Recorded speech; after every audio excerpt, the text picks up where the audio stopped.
I think maybe I will start my keynote on that note because we really need to bring context. Is the slide up? All right. Yeah, so I think that we need proper, I want to say it very carefully, we need understanding because when we talk about regulation, I think most of the time the innovators, especially in the payment industry, think that, we need, or maybe we should say we need to dimension what kind of regulation are we talking about. Because with the Central Bank of Nigeria, there are different types of regulations and requirements. I won't go to the area that is not my own area. Maybe regulations like how much deposit, how much the licensing fee and stuff like that. But when it comes to regulation in terms of cybersecurity, digital trust, yes, because I hear most of the time the fintechs, especially, they feel like these things we're doing too much. Why? The innovators want, let's make everything open, let's build the infrastructure first, and then we can be building security later. But I'm here this morning to disappoint you that says it doesn't work like that. And in my opinion, while I hear you, and I actually don't think the regulation for cybersecurity is too much. And we're already seeing what is happening. In fact, in the last 4 weeks, Nigerian cyberspace has been experiencing buzz buzz. How many of you have been seeing the buzz buzz? No. Do you know what I mean by buzz buzz? Yeah. The buzz buzz is, see, those boys, they were hacking. Let me not lie to you. And it's not about, they will, and that's what you're saying. And everybody on social media today, in where I sit, I see a lot of people now making so much, everybody say, in fact, there's one big guy talking this morning, the Nigerian cyberspace is under attack. Don't mind me, I'm a typical Nigerian man. I was doing Yumu in my car. You know what's called Yumu? Yumu in Nigeria, let me explain it to you. People are deceiving yourself. Yes. Do you know why? Now, I want to ask you, how many of you live in a house? How many of us? Yeah, sure. And in your house right now, are there people in your house? Some of you, there are no people. So do you have the key to your house? Yes, sir. You lock your door? Yes, sir. Are you sure? Then why are you locking your door? Okay. Why you should not open the door of your house? Why are you locking? For security purpose, why? See, we truly deceive ourselves on this. Not just an African problem, but when it comes to cyberspace, see, the cyberspace, it is a public space. Let me know, like even your car. That's why you see Oriental, they will put it that to buy you can imagine in this place, they'll say you park your car at your what? At your own risk. You know why? Because they cannot guarantee the security. And that's why even sometimes when you're sure of the integrity of your central lock, what do? You go there and try to open so that you don't want to hear the story that touches the heart. So what's my point? For payment infrastructure, it's sad that we think that we can unlock the door and now think everything will be fine. Let me not like see most of the attacks that you have seen in Nigeria, and I'm saying this authoritatively, and I want people to come and challenge me. Yes, there are no sophisticated in cyber security. There are two types of attacks that you can experience. There is what's called structured attack, and there is unstructured. And from experience, the structured attack is just 20%. 80% is unstructured. And unstructured means that the hackers are in the wild, just like, if you door yourself for Lagos, in fact, somebody was telling me about experience in Oshodi. If you have not been to Lagos before, some guy came into Oshodi, well, they could tell that he's a KKC. And do you know what? One guy just came and eat him. And he was like, what's happening? Why are you eating me? He wanted to fight them. One guy just started to say, oh boy, if you start a fight with these people now, the objective is they want to rob you. Just face your front. Are you there? So it's the same logic with cyberspace. If you open your door, if people will come in and invade you. And that's why most of the digital payment system, and unfortunately why is payment infrastructure being digitally invaded. That's where the money is. Will you go where there is no money? It's where the money is. That's why it seems that you are perpetually under attack. But those attacks are because you're not doing the basic stuff. And I'm not trying to, when I'm saying you're not doing the basic stuff, in fact, a lot of payment digital infrastructures, their immunity is down. Yes. So when I'm saying their immunity is down, there's so many payment infrastructure that are sick on the internet. But the innovators things are, once have you seen somebody, have you been to somewhere in the hospital and say, this person immunity is down? Have you seen such people? What happens to those people? In fact, in medicine, if someone's immunity is down, believe me sincerely, there will be what is called in medicine opportunities attacks. Opportunities attack is anything can invade that body system at that point in time. Tuberculosis, in fact, anything, because everything, and that's the situation of most payment infrastructure. But if we want to drive financial inclusion, it means necessarily there's a need for digital trust. There is a need to make sure that we're building, while nobody is trying to inhibit innovation, right? We're saying is, the question is, are you doing the right thing? That's what the regulation is trying to tell you. Are you doing the right thing? Are you doing them the right way? They sound alike, but they're not the same. Are you doing the right thing? Are you doing them the right way? Are you getting them done well? Those questions sound very similar, but they are two different. And because that's the only way you can answer the value question. And that's the only way we can answer the value question of inclusion, profitability, you understand? So, because when you say, are you doing the right thing? Guess what? It's a strategic question for your business. It's strategic for your business. Are you doing the right thing? Then, are you doing them the right way? It's an architectural question. Architectural question means the way and manner you are building your digital payment infrastructure, right? Because I don't have time, so I'm going to skip all of these. Like they said, I have over 63 professional certifications and I'm still counting. So, but sometimes people want to think that this man is a liar. That's why I like to list it. So, now what is he talking about? So, those are the things I listed. Yeah, because they will tell you, sometimes you come, it started from 1 and 48, now it's 33. So, that's why I try to list them. And don't think I'm going to stop. I'm going to 1,000. So, yes. All right. So, now, I'm talking about digital payment infrastructure because to drive inclusion, make no mistake about it. See, the big elephant in the room is what? It's cybersecurity, electronic fraud. That is the big elephant. So when you are innovating, when you are thinking, the speed to drive innovation, we need to go to the market in the next, we want to, those guys are waiting for you. If you are not doing the right thing, you are not doing them the right way, and you are not getting them done well. Because getting them done well has to do with what? Delivery. I remember sometimes they go, one particular payments, PPSD, they launched a POS, or the software on the POS. Guess what? When you use your card, it was not validating PIN number. And people got to know. So when you go to their merchant, because it won't prompt you for PIN. And why? The problem is from the application that was, installed that is driving the POS machine. And believe me sincerely, the merchant lost a lot of money. So those are the kind of vulnerabilities that we have. So cybersecurity is the elephant in the house.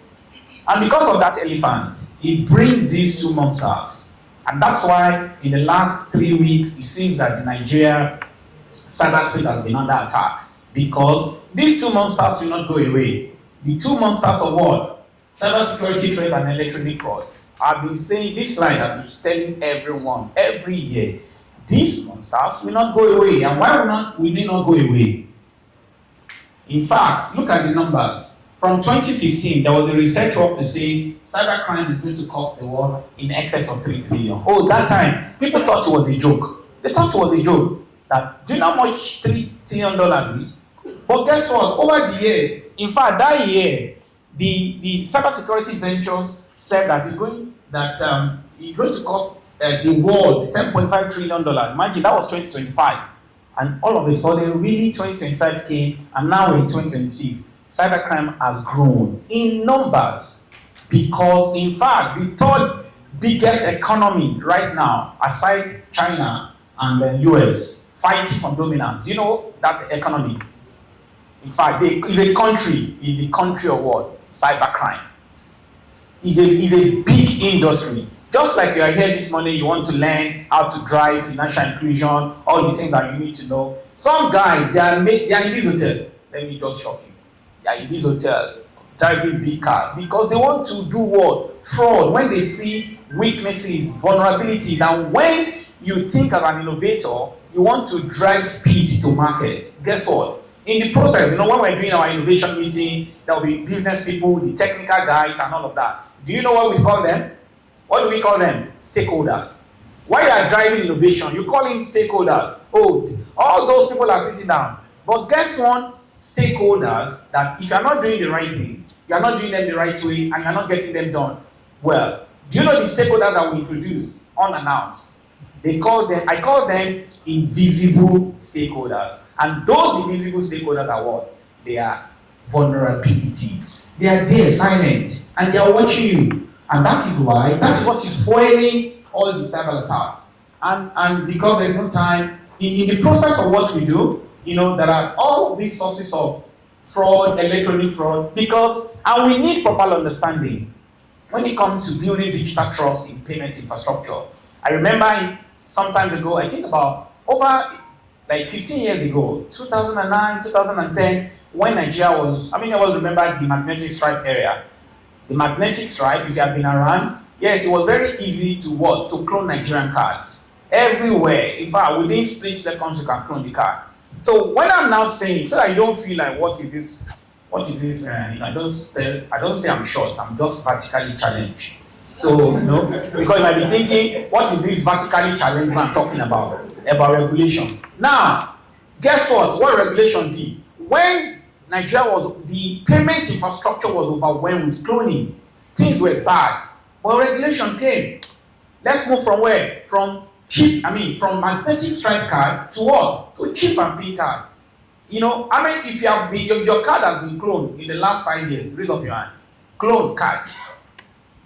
No, but there is nothing like that. Why? Because just regulation to say move from magnetic stripe card to chip and pin card. That's what regulation does. But innovation, we want to say, I remember that time that the people that were in the meeting, all the big boys in the Nigerian industry, when they were making decisions about how to start payment in Nigeria, do you know what? From their innovation intelligent quotient, they were thinking, let's start with magnetic stripe.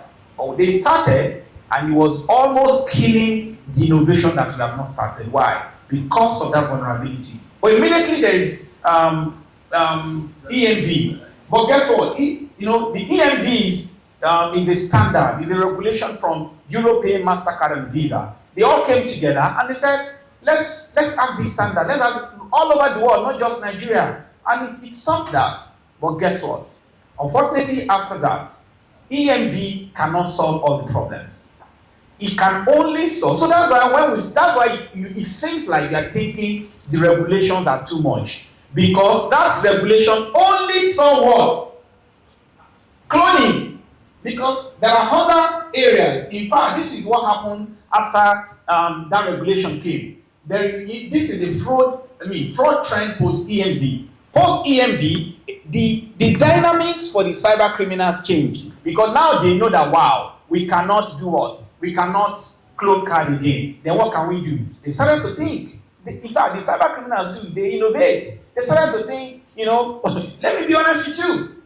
So, and we underrate them. Hear me not like you. So they start to innovate. In fact, in the earlier days of chip and pin card, you can see the attack landscape. They were targeting card holders, small merchant, mega stores. But right now, no mention company names. See, all these companies, they want to, break into and move. If you have heard what has happened in the last 24 months in Nigeria, 1 billion, 2 billion, 3 billion, 4 billion, big figures. Now, fraudsters have become what? It's borderless. There is no time I'm going to. And now, what are the new trends? The new trends means that there are now new vulnerabilities beyond what? Beyond just cloning cards. There are vulnerabilities, you can see. There are vulnerabilities, weaknesses in payments. I'm talking about payments now. Payment infrastructures like business logic vulnerabilities, broken access control, input validation, and parameter manipulation. All those weaknesses are now within the system. I'm only just breaking them down, right? For for explanation. There's no time. But guess what? In fact, just yesterday, even my company had to, Digital and Co, we had to, by ourselves, our corporate social responsibility. Because when I started to read what has been happening, everybody said, oh, CAC has been hacked, everybody, and they are thinking, wow, maybe truly, you understand, we're actually under attack. We wrote it an advisory. Because guess what you have seen? In fact, this thing you can download it on the internet. Yes, you can just look for Digital and Co, social on LinkedIn. All the things that we have seen, let me be honest with you, it will be shocking. That big organization, they will, in fact, the way I can explain it to you is like, just like I've asked you, did you lock your door? Did you lock your car? You see big organization, they will just open their door. And then, in fact, those hackers are walking in. But yes, why is it not very easy? The truth is, AI is now foiling the way those guys can enter the door. If before, it's going to take them to be, when somebody, how those armed robbers wants to do now. Just like when somebody has what do they call this gun? Not our Dane gun, right? Yeah. So I think that's the best way I can explain it. You know a Dane gun, even if you're a very tough person, if somebody brings Dane gun, you can see, but if you see someone with AK-47, you go think twice. So what is happening right now is AI is handling AK-47 in the hand of those guys to in within seconds. In fact, before this attack, I called one of the top, one of our critical infrastructure, one of the MD, and I told him, I said, sir, something happened.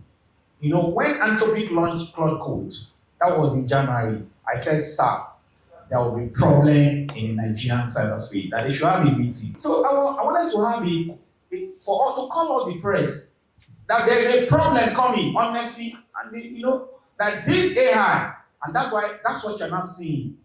But that thing is possible. Do you know why? All of these vulnerabilities, I've listed them, you can download it so that you can use it for your own organization too.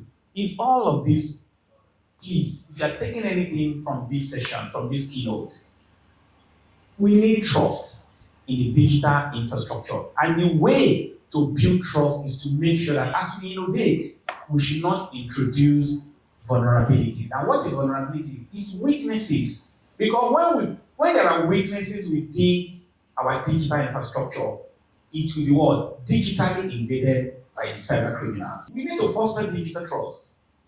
If you have read a book called Toyota Way, in the earlier days in the manufacturing industry, so that you understand, in the manufacturing industry, people think they can do things anyhow too. But what was happening?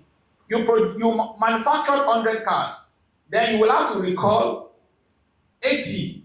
So nobody told them because the consumers will not buy. You understand? People were losing trust. And what happens? In fact, in the book, The Toyota Way, it shows how Toyota introduced what is called Total Quality Management System. In fact, in the automobile industry, the error to defect rate, do you know what it is? Is almost 0.00001 because they cannot afford.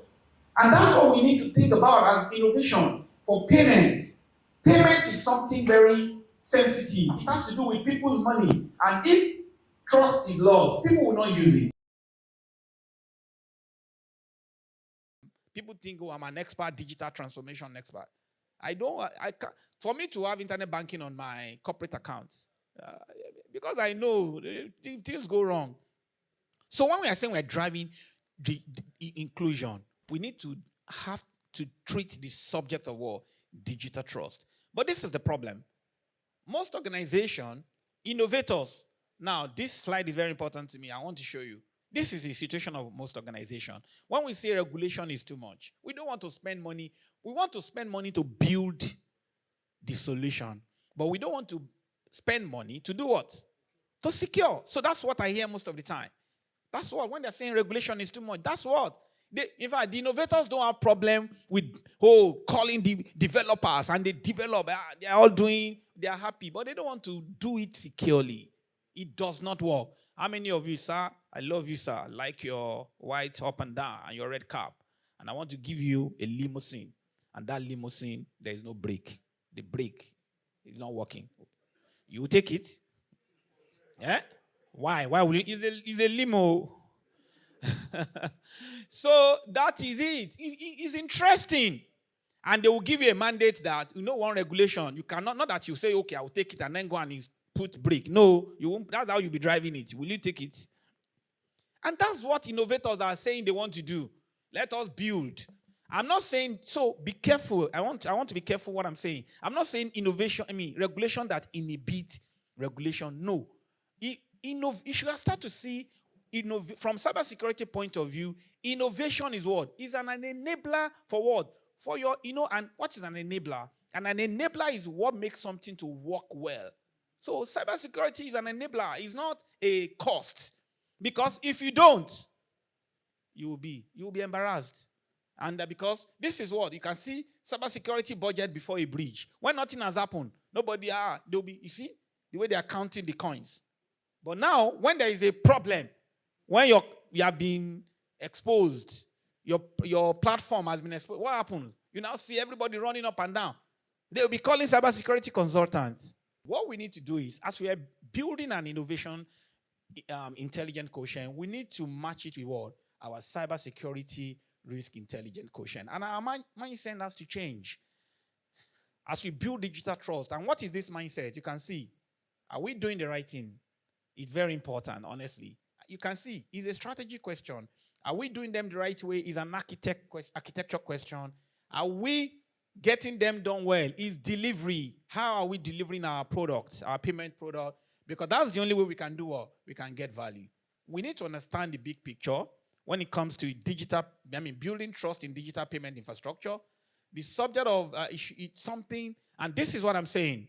So don't think that I've come here to counter what the chairman has said, that innovation, regulation, in the other areas, you can have that deliberation. But when it comes to cybersecurity, believe me, I don't think the regulation is too much, because what cybersecurity regulations, standards, and frameworks should help you to do, you can see, is what? Is not to stop your what? Your innovation, but it's to help you to balance protection activities and what? Sustainment activities. I'm around there. So, in a nutshell, but guess what? Even some people, all these regulation, ISO 27001, PCI DSS, and everything, do it for the right thing. A lot of times, too, you see organizations, they have all these regulation, all these standards, but what do they have? They only have certificates, because somebody has issued them certificate, because they are not doing it for the right. So, at the end of the day, you have to invest in building digital payment, trust in digital payment infrastructure. You have to invest in people and what? And process. It's not just about technology. So, it's not just about technology, because in digital trust, payment trust, what you want to achieve is what? Security and reliability, accountability and oversight, inclusive, ethical, and responsible use. That's the only way you can drive the numbers, because when people trust, you understand? So the market becomes what? It becomes a pool system. You won't need to force people, because what we are doing now is we're doing push system. Do you know what push system? We're doing marketing to drive people, financial inclusion and all of those things. But people are very skeptical. But when we build digital trust, it becomes a what? A pool system. And that's what digital trust. So, and it's hard work. It's hard work. It's a journey. It's not that you build digital trust today and then the next product you are doing, you are still introducing vulnerability. It's a journey. It's a lifetime hard work to build digital trust in payment system. So we have to keep learning and practicing what you are learning, because it's one thing to learn and it is one thing not to practice it. Thank you very much for listening. Thank you. While you're still there, can we give him another round of applause? Because, like he mentioned, he's an Ajala. A contribution, a question for Prof before he leaves. Let's take that. My microphone is ready. Anybody? Thank you so much, Prof, for everything you spoke on. And even, I just want to touch on the part where you talked about Max Stripe cards and then we're at chip and pin. Now we're at the place of contactless payments. We're at the place of contactless payments now. Personally, the most secure form of contactless payment is the one that goes on your mobile phone, but it works on your physical card as well. So now, what's the security risks that, I'm aware of some, but from your professional standpoint, what are the security risks that has to do with that, especially in a place like Nigeria that is extremely low trust? Yeah. So, yeah. So one key point is, don't forget, when we're talking about contactless, it has to do with a lot of encryption going on, key exchange. If keys are compromised, and which is already happening, in fact, what those guys are doing is they're doing a lot of replay attacks on contact. And replay means that they compromise the key, right? Either way, and there's always a man in the middle attack. And that man, when there's a man in the middle attack, in fact, if you are doing a transaction, I can use some tools to intercept that transaction and then replay it and spend your money on your card, right? So those are the risks, with contactless as well. But the truth is, there's nothing like 100% security. So it's about risk management. So what do you need to do? It's just to make sure that whether it is contactless, just do it, because there are okay. And I'll give you an example of one of the attack that is like cloud computing, right? The problem most of the time is not the technology. The problem most of the time is the way the technology is implemented. And what do I mean? So most of those, one of the big companies that were exposed, guess what? Their keys, for the encryption keys for the application, guess what? It was exposed on the internet without them knowing, because it was embedded in what? In the applications, and it was online. So, so the same thing with NFCs. So if you don't store the keys, the encryption keys properly, and gets into anybody's, and it can actually be compromised, and somebody can do a man in the middle attack. So more of let implementation be done properly. Yeah, so that would be my response. All right, we have one more here. Thank you very much. Thank you, Prof. And it has been amazing. I think this is like a third times I've been listening to your. I'm the Vice President for Association of Mobile Money and Bank Agents in Nigeria. And I know you speak so much of the platform, but I will have interest to talk about do individuals, because I believe I come from the constituency of agents. I come from the constituency of customers. Like my dear sister here saying, is there any things that cyber attack to individuals, like agents, like the customers? If yes, what are the way, as a Nigerian, we able to know that this platform that I want to use as an agent is a vulnerable to secure me? Because if the platform has a problem, definitely it will castigate it to the customer. I think that's the area that I would love. I know you have a lot, but I think I would love to learn more about that so as we can educate our members and then the consumer more. Thank you. Okay. All right. Thank you for that question. So this is the age everybody has to be cybersecurity aware.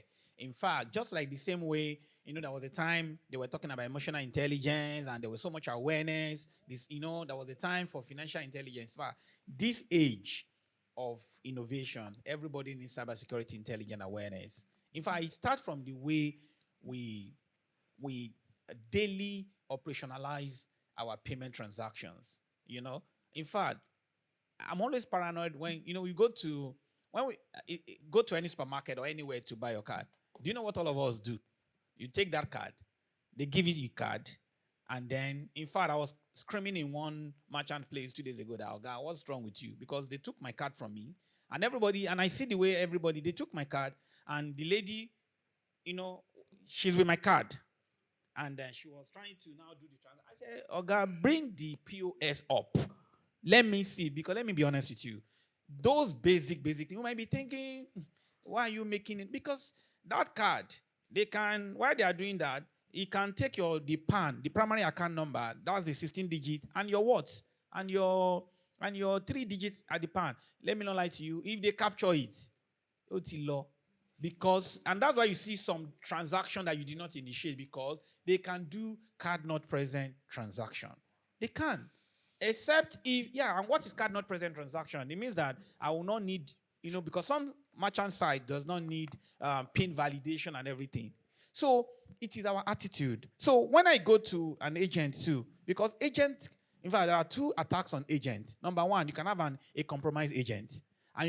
Compromised agent, and you can have an agent that is careless, that does not even know that his platform has been compromised. So, but what do you need to do as consumer? Just pay attention. Pay attention. Any platform, there are so many things you can check, but pay attention. I think it will help you. Yes. Thank you. We have two more. All right. Thank you so much, Professor. I want to quickly ask because there are a whole lot of payments platforms here in Nigeria, and if you look at the infrastructure, it's really, really laughable.